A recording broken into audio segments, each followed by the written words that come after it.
just talk and leave the stage and be like, that was awesome. Me and God did a good job. But when you have to get into the hearts of women and you have to do life with them and you have to walk out the good and the bad and the ugly and the fun, it's interesting. And for a long time, and you've probably heard me share this throughout Women's Conference, I didn't really want to do that, had no desire to do that, actually told God I wasn't going to do that, recommended God to find someone else to do that, and it just didn't work out that way. So I was like, well, I guess I have to figure this thing out. Because like I told you last night, I don't want to pastor the reputation of church women that are the mean, conniving, cutting, gossiping. You know what I'm talking about. That's not who God is, so that's not who we as women should be. So I'm like, all right, God, well, you're going to have to help me because I just am not too great at this leadership thing with women. But this morning, I have invited, actually I didn't invite them, I told them. They were doing it. Even this morning, I had someone trying to bow out of my panel. I was like, oh no, we're all going up there. Everybody's going up there. So I'm going to go ahead and invite these amazing ladies to come on up. And I don't know what your seating arrangement is, but Trey will tell you. Trey or Bethany will tell you if you are sitting in the wrong seat. But give these girls a big hand. They are amazing women. And I don't spend enough time with them. I don't hang out enough with them. I don't do enough social events with them, but they still love me. It's awesome. And my mother's the one who tried to get out of it this morning. I'm just going to tell you all that. I'm like, Mom, she's like, oh, all those young girls look so pretty. You don't need me up there. I was like, oh, yes, we do. Thank you. I was like, yes, because we've been recently having this, I've been doing a specific Bible study with a portion of this group. Not everybody has been able to attend because of work schedules and stuff like that. And so we've been going through, I didn't know if we mentioned we probably are going to need a couple extra microphones so they can talk. Are they all up there? Y'all have two? Oh, I see them. But anyway, we've been doing this thing called Outrageous Women. Turn to somebody and give them a high five. Say, you're an outrageous woman. That can mean a lot of things. But we're going to go with the positive meaning of outrageous women. So we've been doing this with a portion. And one of the areas that we talked about one week was called outrageous trust. And so I told them actually on Monday night is when I let them know they were doing this. So when the Bible says to be ready in season and out of season and just always be ready, this is a picture of that. And immediately I had Anna Pacoda say, what questions, what do we need to study before we get, I was like, oh no, you're not going to get to study anything. You get no notes, you get no questions. Yes. Am I in that monitor so they can hear me? Can y'all hear me now? Check. Yes. So some of them brought their notes. All right. So what I'm going to do is I'm going to give you some super fast introduction. And then for this session, I'm just going to facilitate a couple of questions and let them talk. And I would get your notebooks ready because if my mom or Molly Wagner open their mouth, you will write down whatever they say. You will tweet it right now because we've been in a session and they'll say something. I'm like ready to go on some spiritual little moment and I will get ready and then Molly will be like, la, la, la, la. And I'm like, and we all just kind of stop and I just write that down and we shift. So she's actually going to have a busier schedule than Dave, I'm pretty sure, coming up in the next year. I don't know. What do you think, Dave? She's like, no, I'm busy enough, people. Okay, I'm going to give you some quick introductions. This is Danielle Lawrence. Woo! And Danielle founded and started and runs and oversees and supervises and administers and spiritually facilitates and everything else. Our arts ministry. Yes, and she's delegated kind of like me, but yet we still are involved. Like I will be in worship tonight. It's just one of those things we still can't get away from. And then she also runs our Women's Freedom Weekends here. So when we do those, she does an amazing job and just helps lead in a lot of areas. She just came back from speaking at a women's conference 2 weeks ago. So I was like, yeah. So she's been really busy, and she's a trusted friend. All of these people are trusted friends. Jadine Stricker, she is, she's had a lot of years of experience in education. She's actually the head of our school here at Jubilee Christian Academy. She also gets the privilege to work for me at Learning RX, and she helps run a bunch of stuff at the church, and she does a lot of things. And she knows me from 30 years ago when she was like best friends with my brother, and I was the kid's sister. So now she's happy she was nice to me because I'm her boss in 2 places. So it's awesome. And anyway, this is Bethany McClendon. Everyone knows Bethany. Every year we just decide Bethany is our permanent Priceless Girl of the Year. We would like to award it to her every year. And so Bethany is an amazing person. She has done ministry. She's done things her whole life. And right now she and Trey are really our, I don't know what title we would give them, events director, coordinator, creative extraordinaire. If you don't know what to do, Bethany will tell you what to do. That is her title. Yes, she'll make it up. She will. This awesome lady does not need an introduction because she's amazing. She's the person in our meetings that all of a sudden will start, and she'll be like, now girls, and we're all like, and Pam's like, get your pen ready.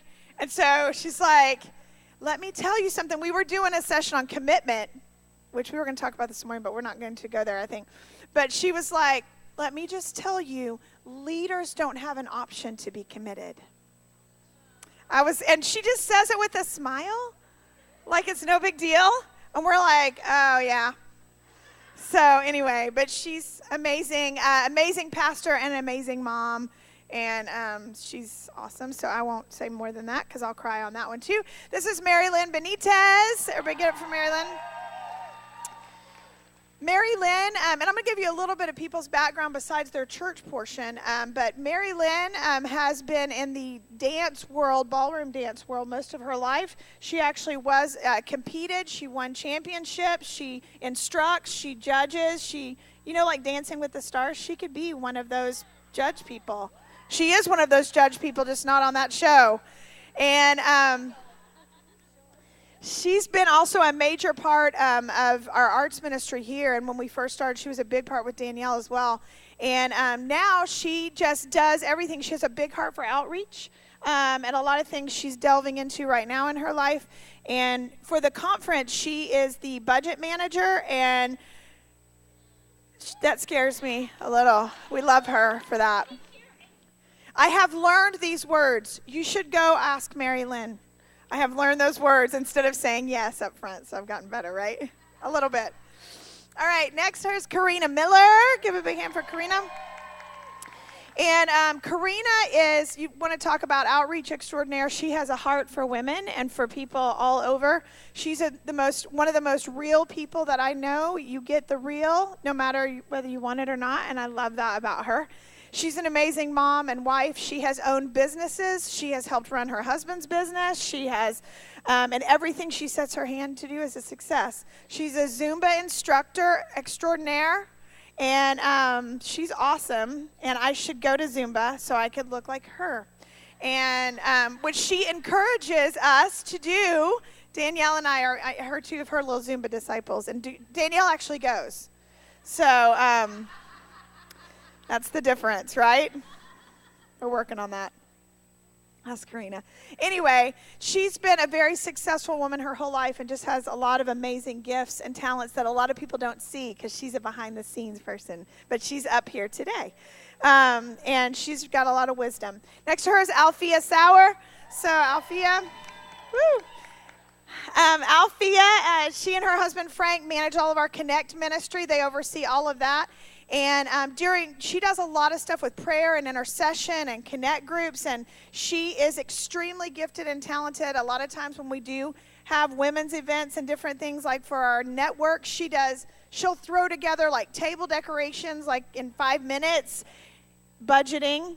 She is a Pinterest goddess. She is cheap. I know. She can do it cheap. And she is a lot of fun, and she's always smiling. She's always laughing. You see that.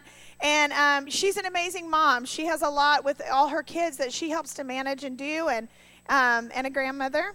And doesn't she look super young? I know. And so she and Frank just are really awesome leaders here in our church, and just a real blessing to us. Next to her, and again, she probably doesn't need an introduction either, Pastor Pam Ballinger. And Pam is in the accelerated plan of being a pastor with very little notice. Yeah, and some days it's fun, and some days it's fun. And so you have us. That's right. Danielle said you have us. So anyway, Pam, she works full-time for the Postal Service, which is why last night on the video she said, don't quit your day job. Oops, daydream.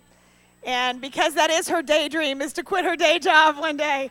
But right now, she's done that for many years, and she's served in areas of the church even before she came to Jubilee. And now she needs extra prayer because she's married to my brother. And yeah, she's the singles pastor. How do you think she got married? Duh. That's when Lynn all of a sudden had this weird interest in the Edge group. I was like, what? So anyway, next to her, again, not a lot of introduction, and that is Molly Wagner. On this top row are the creative people, I'm telling you. So Molly is also one of the most creative people I know. You may not know she has a blog. Has anybody ever read her blog? And you should check out Molly's blog because she touches women's lives all over from her computer. And just sharing her real life and sharing things that I think are really valuable and are very real that you can apply to your real life. And she gets accolades just for living with Dave, being married to Dave. And she's an amazing mom and all other stuff. She's awesome. We love Molly. She's awesome. She has actually over the creative team for Priceless also. She and Cheryl Foster. And then Anna Pacoda. Woo woo. We call Anna La Jefa because that's the boss in Spanish. And so this morning I said to Becky, we were walking out the door, I said, I'm wearing a T-shirt because La Jefa told me I had to wear a T-shirt. But Anna oversees all of our women's ministries as a whole. She organizes, administrates. She's also the vice president of her company. She has a bachelor's degree and a master's degree and more education than we want to even shake a stick at. And she's a smart girl. She just needs a husband, and we'll be good. Yes. But he has to be like really drop dead handsome, really wealthy, and willing to do whatever she says. And that's the only criteria. I think that's the only criteria. Is that right? Yeah, that's it. So anyway, okay. I didn't want to spend too much time on introductions, but I want you to know who these ladies are, both in the church and outside the church, because a lot of them, they've done successful things. Both they're still doing them outside the church, but they're also laying down their lives for ministry. And so enough of that. Okay, are y'all ready? Get your microphones ready. So I'm going to preface this thing about trust, which actually is just going to dovetail right from what we did last night. So in this process, which I won't tell you what Trey McClendon told me I should name my message last night. He said the process, blank, I'll let you fill in the blank. But he's like, name it that. And I was like, yeah, it really does sometimes. But so in that, there is a trust factor that has to come in because that's what's going to keep you in the process. And this morning, we're going to be really practical with that. And so when we did this study, we did a whole study on Hannah, which was awesome for me because I've been where Hannah is in the Bible. So where she was believing God and believing God and believing God to have a child, and she couldn't have a child, and she was so devastated, and she was so overwhelmed by that. And here she is making vows to God in his house, saying, God, if you'll do this, I'll give him back to you. I'll give my child back to you, and doing all of these things. But there was this big gap between the snapshot and when it happened. And so she had to have a level of trust in that part of her life, in that time of her life. And so we started talking about trust. And so there's some questions that we're going to focus on. And I want you girls to be as real as you feel comfortable being real, okay? And you don't have to be as real as me, because I just like throw it out there and I just apologize later. But you guys can do whatever you feel comfortable with. But so one of the first things that we talked about when we did this time is we talked with each other about what is your personal trust test right now. So I want you to think about that for you. And I want y'all to start thinking about an answer for that. What is your personal trust test right now? Okay? What are you having to trust God for? What's he testing you in your trusting? Okay? So who wants to go? Y'all got to be quick. I'm on a time limit because Dave is going to come see. I'll go. I'm not going. This is all them. Go ahead. Yes. Can you hear me? It's on. Is it on now? So my personal trust now, it actually has, from a couple of weeks ago when we were speaking about this, my personal trust issues were with finances. God dealt with me severely with that. But right now where I am with trust issues is believing that God has, as my sister-in-law said, God has me on this accelerated path right now, and trusting and believing that I am who he says that I am, called for this position where I am right now, and constantly trusting him for that, even when I don't feel like I am on some days or even some weeks, but just trusting and believing that God knows what he's doing. And I don't, and my trust has to be in him. And also one of the things we're talking about is that time delay gap. You know, God tells you something, he gives you a promise. And like Angela was speaking about last night, you want it to develop instantly. But there's that delay, there's that process that you have to go through. And so just not giving up and just trusting during that process. That's where I am right now. Okay. Who else? Naturally, for me, when it comes to trust, I'm a complete control freak. So I need to have things my way when I want them, just naturally, and that's just how I've been. When it comes to something that I struggle with is my children, because in all respect, I want them to follow my lead. And that doesn't always go the way you want it to go. You know, they've got their own will. So my control had to stop. And I had to give that control to Jesus, because it truly freed me from the pressure of trying to get everything prepped, trying to make everything perfect and right. It was allowing my children to flourish in the way that they needed to without me coming down on them with what I feel is best, and allowing God to just make them into the people that he chooses them to be. So I had to allow God to take that trust from just what I feel is best and give that trust to him to lead my children in the way they need to go. Pam said something at one of our meetings, a different one, but she said, I'm trying to learn to be righteous and not always be right. You should write that down. Every woman should say that, and then you should actually try to do it. All right. An area of trust for me is, maybe. They always get tissues out because I always cry. Okay.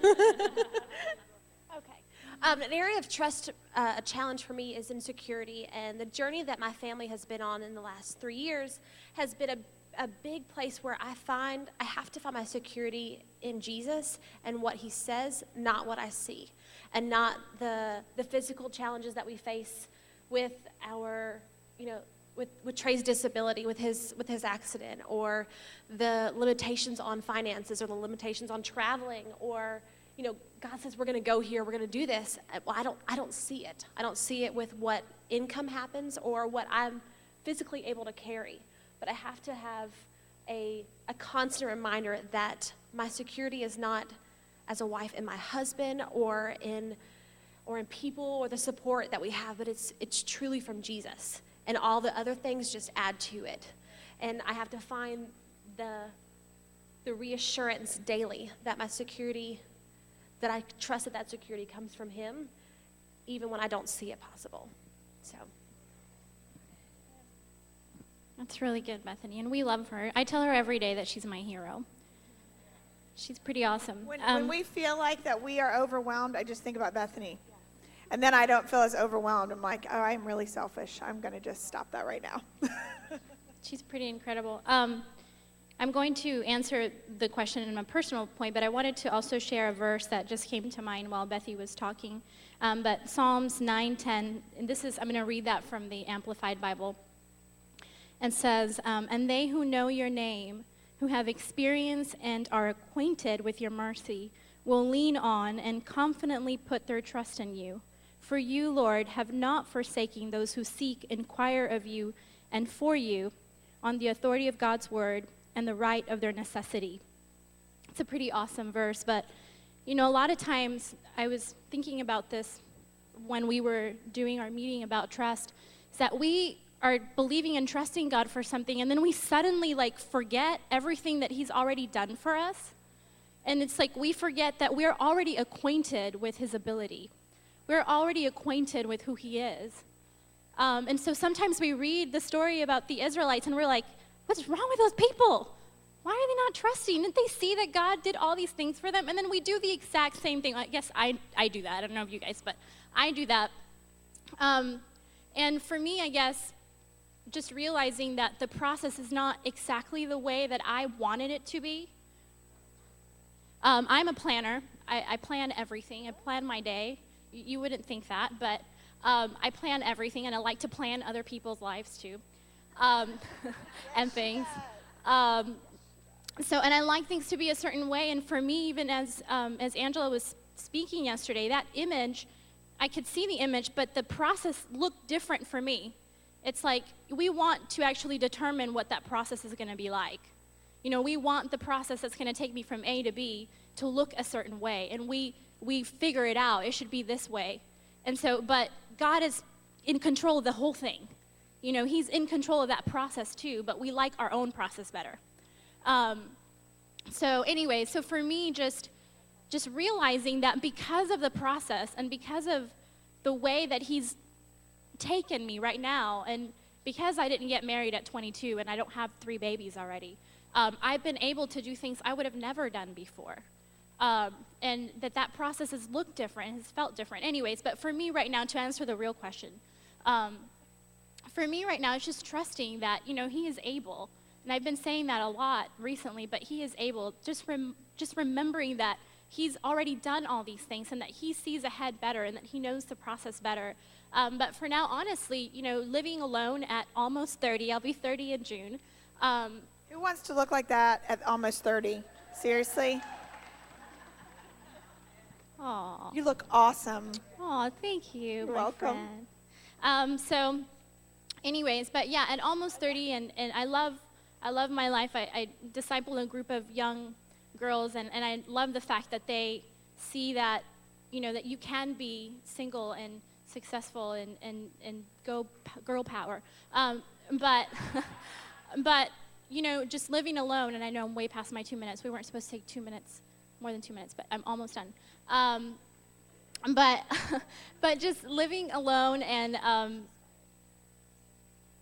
not having someone and just having fear about the future. And I love children. I'm a tia to lots of little kids that I love dearly. But really just trusting that that's in the future, and that God knows my heart, and that I want those little kids so bad, and that I want a husband. I don't want to be alone. But that's just being real. And, it's a trust issue that it's hard sometimes to see it. But anyways, that's my personal one. All right, I'm going to shift questions, and you can hand the mic to whoever. So in this trust test that we have, and so you heard some of that. So now I want us to talk a little bit about what do we do in the time of delay and in that gap to hold on to that trust and not quit. So we know what it is. We know that it's God helping me, but what do you do in the process? What do you do?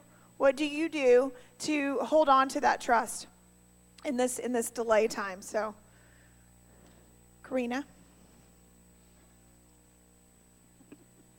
Okay.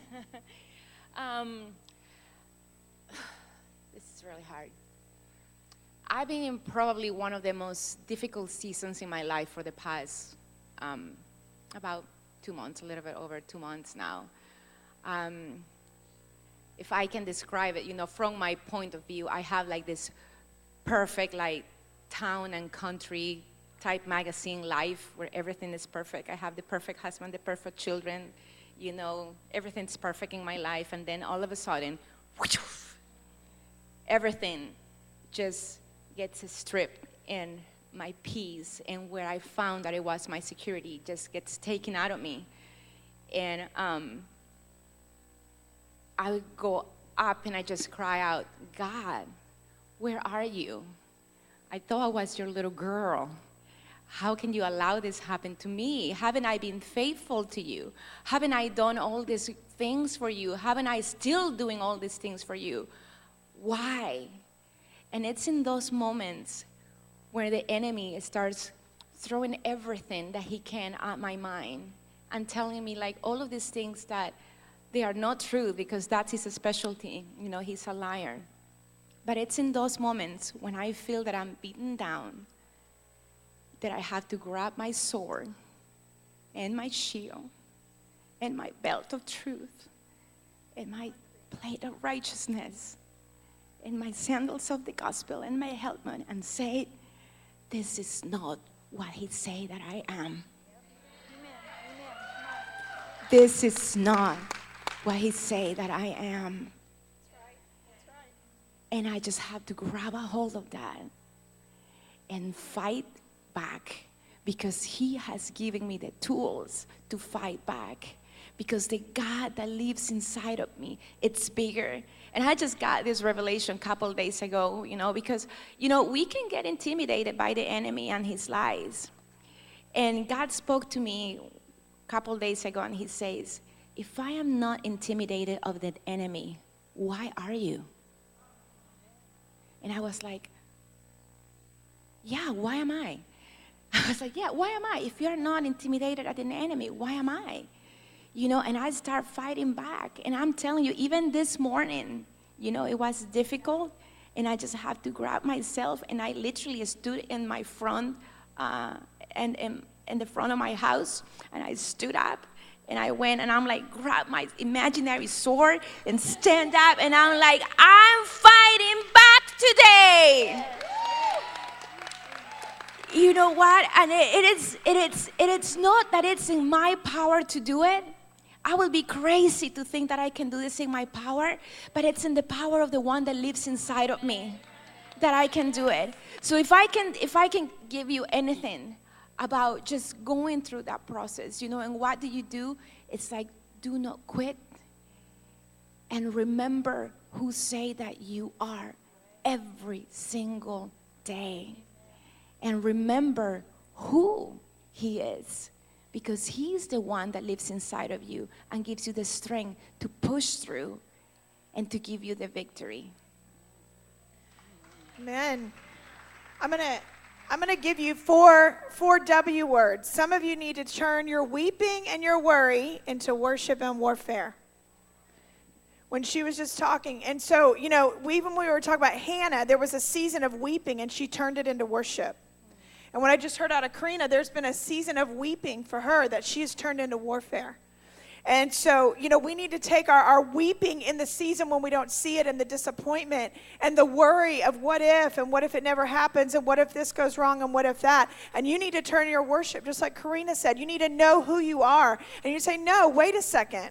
I'm not going to cry through this. I'm going to worship through this. No, I'm not going to worry about this. I'm going to fight through this. Yes. Turn to somebody and say, fight like a girl. Come on. Fight like a girl. All right, go ahead. Keep going. Oh, who is?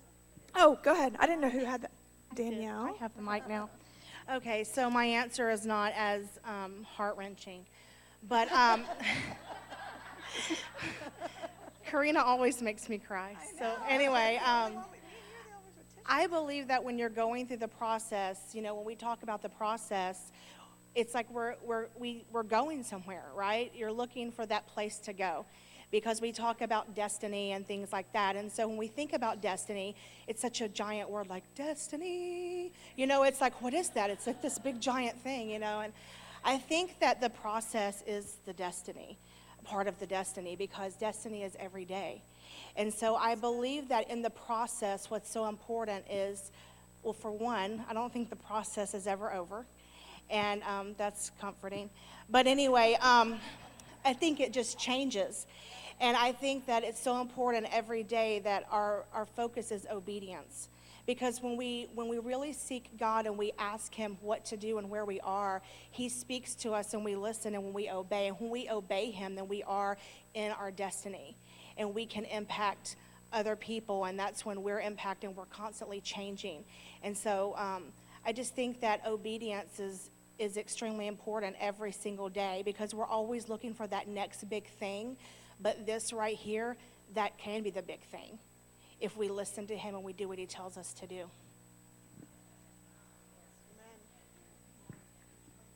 Get your phone out. Just thinking about some of the difficult times in our lives. We've had a pretty good life, but everyone gets that place, and you think about trust, and you realize that you get to the place that seems so desperate and so dark, and you hit a moment, and you're like, the alternative to not trusting God in that moment is so much worse than you can even imagine in your worst moment. So you have no choice but to trust God. And I think that you realize people and situations and circumstances, they'll disappoint you, they'll let you down, they won't be what you thought they were. And unless you have the love of Christ with you through that moment, you can't, it's almost unfathomable to picture the flip side of that, going through some of those circumstances without Christ. So it's not that it's easy to trust, but you just do, because what's your other choice? Make sense? Yeah.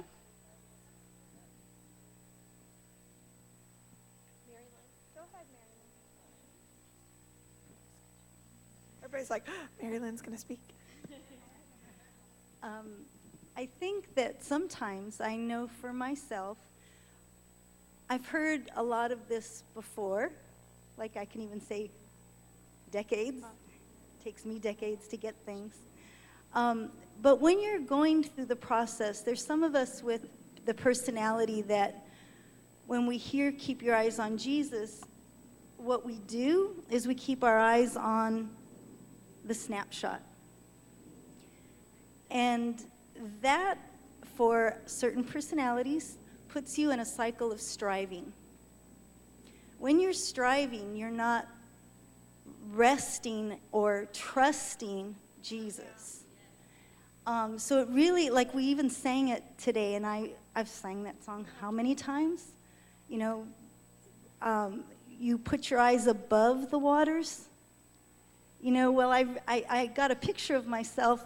I know that feeling where the water's up to here, and you're like, I'm going to make it, and I've got my eyes this way, looking where I'm going. And that just keeps me here, struggling. This season, so I'm going to kind of combine the last question. This season, my test has been exercising, keeping my eyes in my relationship with my Lord, and really getting to know who he is and who I am in him. And then I discovered that I stopped saying that I strive, and I recognized that my testing was in patience, my testing was in resting, and then I discovered the verb trust. I didn't, I was the one when she said, when they were talking about trust, I was like, trust, wait, what's the difference between faith and trust? And it really just kept going around in my head. And then Angela, just so quick, because she's got her words, she was like, well, trust is a verb. It's what we do. So all of that to say, it's where we're looking. That's going to help us get through a process, like Danielle says, that keeps on transitioning into the next process. But a lot of times that process is to deal with our personal characters. So for me, my last process was dealing with striving and learning to not strive, but to look and to embrace that relationship. So that's my 2 cents. Awesome. Do you see why I love like hanging out with them now? I'm like, this is super fun. Okay, go ahead. We do laugh a lot. We do, sometimes too much. Yeah. If I remember right, the question was, what do we do in the process, right, while we're trusting? It's whatever I want to say? Yeah. Okay. Anyway, you know, when I first moved here, and I moved here to work at the school, you know, it was a very exciting thing. I got this big going away party in Arkansas, and it was like, I'm going to change the world. And and I was thinking about, she said I had a snapshot of what was going to happen when we got here. And when I got here, I hated it.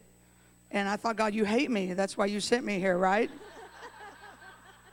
And I was saved under the Ballingers when I was 12, so I was very, very close to them. And, you know, it was a hard thing for lots of years. And God gave this picture, and I have this picture of the school, and I have this picture of my life, you know, and it involves, you know, marriage and kids and things. But when I moved here, you know, I moved further from my family. I'm single. And I thought, God, the only thing I don't want to do is move further from my family. And one of my brothers lives in California, so I'm as far away from him as I can possibly be. I mean, the only way I could be further is if I go to Jacksonville, to the East Coast, you know. But God said, that's what I want you to do, because there's this job that has to get done. You know, like the video said, what if it's for His glory? You know, and a lot of times the picture isn't what we think it's going to be. And so when I got here, I hated it, and I thought, God, why did you do this to me? I think I told probably Angela a couple of times, you don't like me. That's why you brought me here, right? And but in the process of getting to this picture and getting to where God is going to bring this school and bring my life, in the process of all of that, God begins to whittle. And I was very arrogant. I think I'm right most of the time. And if you don't think I'm right, then I refer to the first thing I said was I'm right most of the time, right? And but God began to whittle. And I remember going in Pastor's office and saying, you think I could run the school? And he'd be like, no, absolutely not, not ever. And asking Angela, could I run the school? No, you cannot run the school, get out of my office. And but I had this snapshot, you know, and I came to do this. And a lot of times in the process, we lose sight of where we're going. And we lose sight of what God's doing, and we lose sight of His ability. But what we have to learn to do, you know, now 9 years down the road, I still don't have a high school. You know, we still don't have a high school, but we're going to. That's got to be one of my teachers back there. I pay them to say that. We will, because we don't want to send our kids out in 8th grade. We want to train them in the kingdom of God all the way through.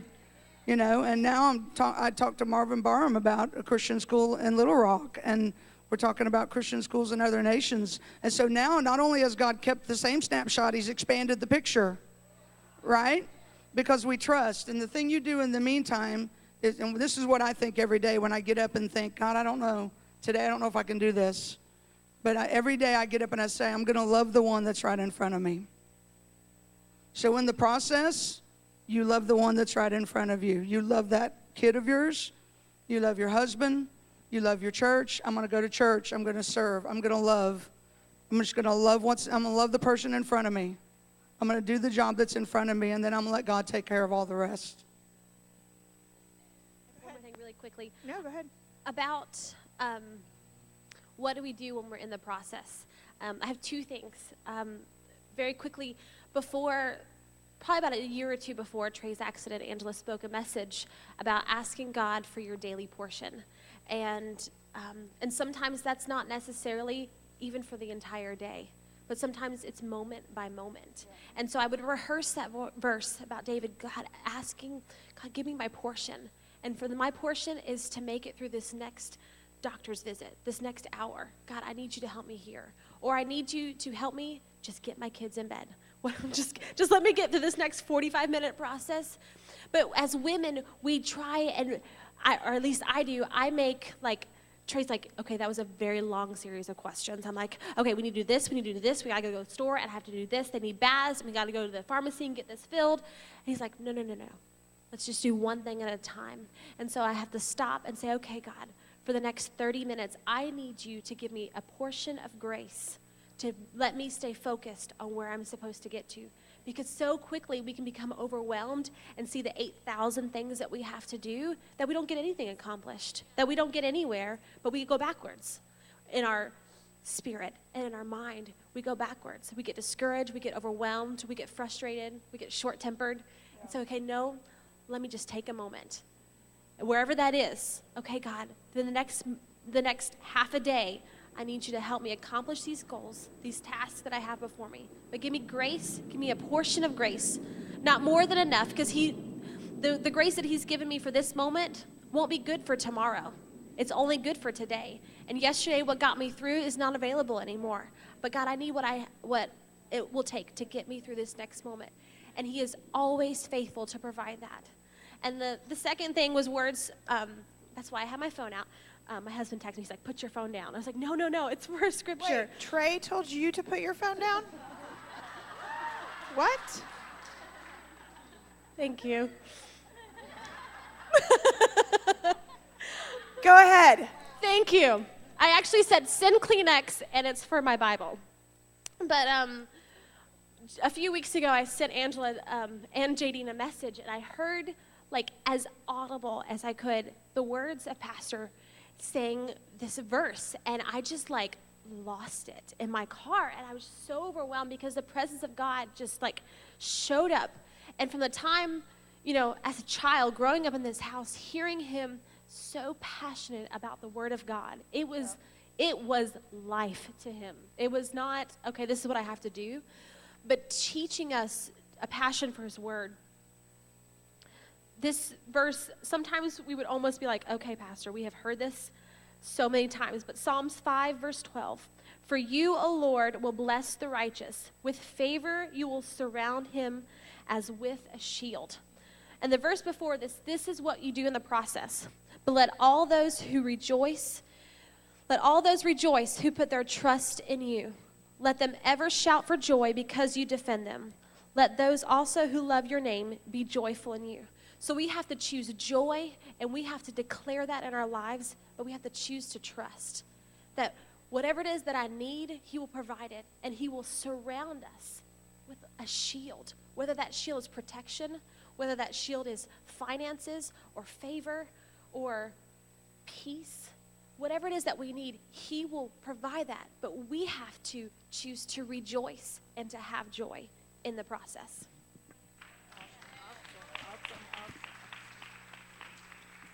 Aren't these girls wonderful? They are giving us some stuff now, I'm telling you. I know, I didn't mention, we have our study at my mom's house, so it's so fun, so she has to be in it because we're at her house. Well, actually, I said you can come meet at my house, and then I became a part of the group, and I know I'm the younger one here, and I trust that everybody wants a shoe like mine this morning, too. I'm going to make it real brief because she has more. But I think the word trust is something you never will get done with. Because as long as you live and breathe, you're going to have challenges in life or tests or whatever it's called, and you're going to have to trust again. And you're going to have to trust again. And when you think, oh, whew, I worked through that one, it's over now, my life's going to be great. No, you're going to have something else come that you're going to have to trust again as long as you live. And I think that Hannah actually came to a place of peace that was remarkable. She walked out of that place having gotten her trust in the Lord that he was going to fulfill what she had asked for. And that is the place that we come to, just like Bethany was talking about, the peace and everything. That's when you know you truly trust the Lord. But believe me, you will never get done with it. Because once that comes, then you're going to trust again for something else.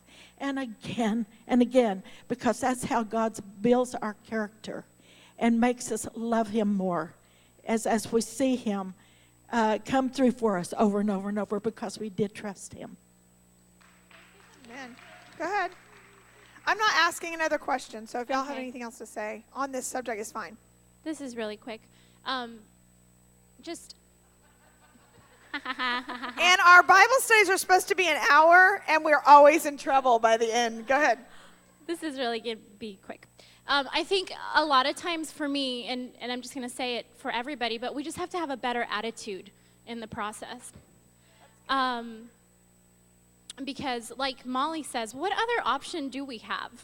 You know, I look at people go through circumstances in life, and I don't know how they make it. Like, without Jesus, how in the world do you make it? And man,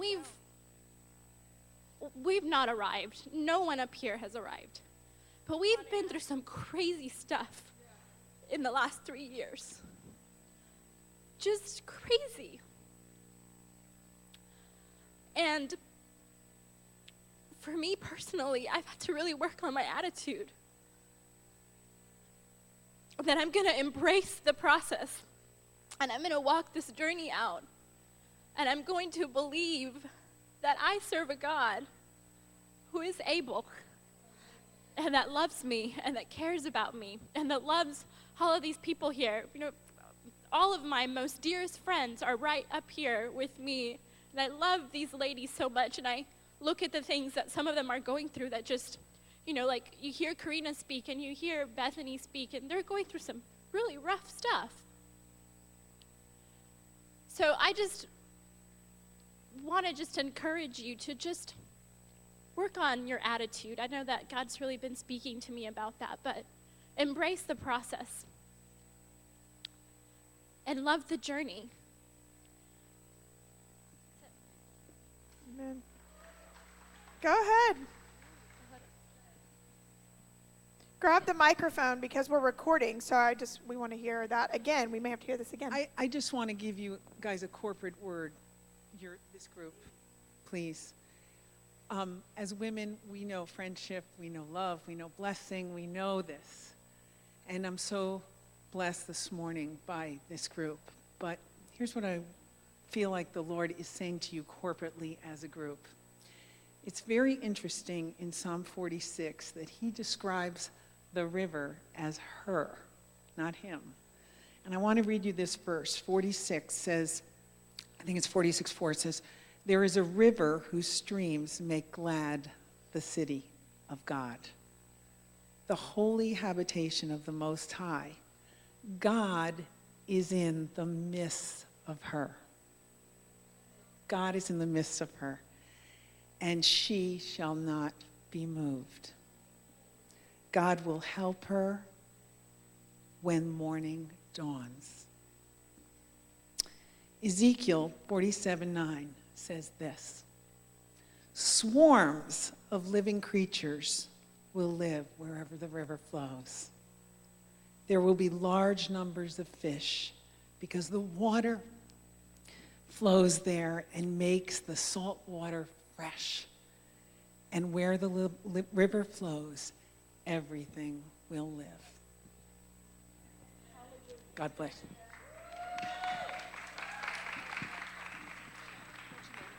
Thank you, Gina. That's what, you have something else to say? That's what this house is about. I mean, it's flowing in the prophetic and pulling on one another's gifts. We're not about the superstar preacher who heard from God. You hear from God. I hear from God. They hear from God. Did you hear that? Like, I don't even need to speak a message. Every one of them could get up here and speak a whole session because there's so much richness in every one of them. And in you. It's in you too. And it's so important we surround ourselves. That's what God's been teaching me. And I thought this part of the process was going to be awful because we've talked a lot, and don't lose what you were going to say. we talk a lot about the process being awful and bad and rough, and it can be, but there's a lot of good in the process. And there's some fun things on the journey. And there's a kids song that we have to listen to kids music with Sophia. And I would rather listen to that than it's all about that bass. That's what she wants to hear sometimes. Anyways, thank you, Jasmine, for letting her listen to that song. So she wants to sing it. But no, we listen to some worship. But there's a praise kids song called Jesus on My Journey. And it talks, I've got my toothbrush and my pillowcase and my this and my that, but I'm not leaving the house without Jesus because I got Jesus on my journey. But I'm like, you know what? That's what we need. That's what Anna was talking about. We have to have Jesus in the middle of it. It's what Mary Lynn was talking about. Yeah, I see the picture, but today I see Jesus. So if I keep my eyes on him, I'll get to the picture. And he has to be in the midst of it. And there's a lot of good in the process. I just wanted to, I didn't finish. No. And the Holy Spirit really checked me because now, I grew up, I only have 3 brothers. Now I have this whole group of sisters, and I have more family that they're in my business more than you can imagine. And more than I can imagine. And, but I want to tell you, do the work. Do the work. We argue with each other. We get very strong in fellowship with each other. And but I would lay my life, and I think I could say anybody on this panel, we would lay our lives down for each other. And it hasn't always been that way, but we do the work. We do the work of getting in his presence. We do the work of trusting him. We do the work of all the things that everybody has said. And I'm a big fan of this group now. I tell Angela all the time, you need to get these people up speaking in this group. I tell her that all the time because there is so much in this group. And I just wanted to come to the end and say, now I have more, because earlier I sounded like I still am mad at this place, but I'm not. I like it here now. Most days I like it here. And some days are good and they're awesome, and then other days I think, God, will we ever get there? But that's where we all are. But it's just about keeping our focus on what we have and not on what we don't have. That I just want to emphasize what Jadine just said. Part of what gets us through the process is each other. We need each other. And church face and just saying hi and how are you, that's not being there for each other. I'm one of those that likes to be, more appropriate, more proper, and I'm not going to interfere if I feel the boundaries. But that's what also something that the Lord's dealt with me on. To, if you see a need, you go. And push sometimes when there's resistance. Because you know what they need. They need the encouragement. They need Jesus. Maybe they need something more practical. And that's actually been something I've been practicing, not to stay in my little appropriate box, but to go there. And sometimes it's messy, and sometimes it's just plain old fun, and then sometimes you don't even know, should I have done that? And you're like, okay, God, I'm going to have to trust you on that one. Don't know. And you just hope somewhere you're going to get some confirmation that it was the right thing to do. But the part of getting through the process is being there for each other and drawing on each other, knowing that somebody next to you has Jesus in them and you can draw on that. And having the security and confidence in Jesus that they're there for you. What's around you is what's there for you. And that's part of trusting Jesus too. Well, they could probably go on and on and on. And so I said, listen, I have 3 questions. We probably won't get through them. That's what I said. And, but, Mary Lynn came up to me not too long after my dad went to be with Jesus, and I was sitting on the front row, and she said, listen, she came up and sat next to me, in her very gentle, diplomatic, passive-aggressive way. And she came up beside me, and she said, listen, I know you have up your protection and you keep it up all the time, but I'm going to push through that. I'm going to push my way in. And so I was like, okay, I don't like to be pushed in on, but okay, but there comes that moment where it's kind of like you need somebody to say that to you. You need somebody to push their way in, because my personality is I don't need anybody. I just need me. And God's like, no. And they're like, no. And so, so it's important. And it's, like I said, it's not always perfect. It's not always perfect. It's not always the best. But surround yourself with people, with women that are going to love you and encourage you. They're never going to be perfect. They're going to mess up. They're going to say something that's going to upset you. They're going to fail you. They're going to do something stupid. Just go ahead and reside that that's going to happen. But love them anyway and walk it out with each other, because we all do that. And I just believe the Monday night before this conference, and I'm going to wrap it up with this, but the Monday night before this conference, all of our volunteer team was here, and God had been speaking to me so strong, and I told them, I said, this conference is going to be awesome for all the women who are here, but there's going to be a new, I don't like the word unity, but there's going to be a new belonging in the women in our house. There's going to be a new feeling of you belong and I belong, and we belong to each other. And this is where we are, and this is real, and not like this is that group, and then we're over here, and then no more of that. And it doesn't matter where you came from, what you've done, what you haven't done, what color your skin is, none of that. We have to come to that place. And so I felt that. And how many of you ladies were here Monday night? That we prayed over that. But I feel that so strong. This is just a snapshot, if you will, of what that should look like. And I hope we're still friends next year at Priceless. I'm just kidding. We will be. But if we made it through the past 3 years, we're good. We shouldn't say that, because God's going to be like, okay. Anyways, but I just want to thank these amazing ladies. They're awesome. I love every one of them so much.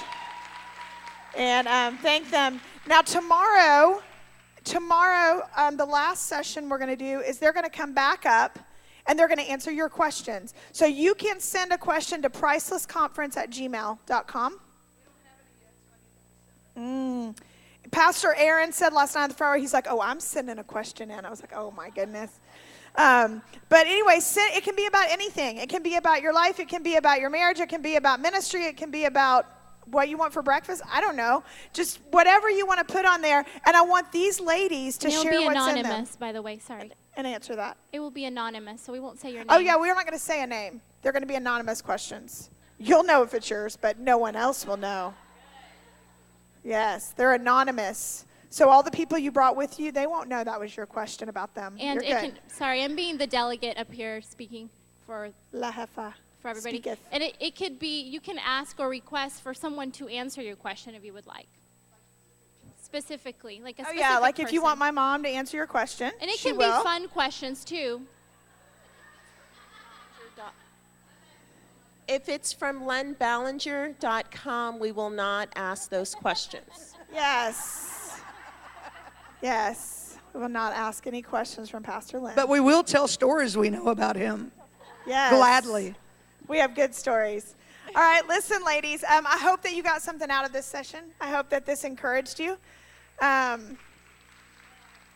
It was a little bit of a reach to do something out of the box, but how many know that Jesus is all about being out of the box?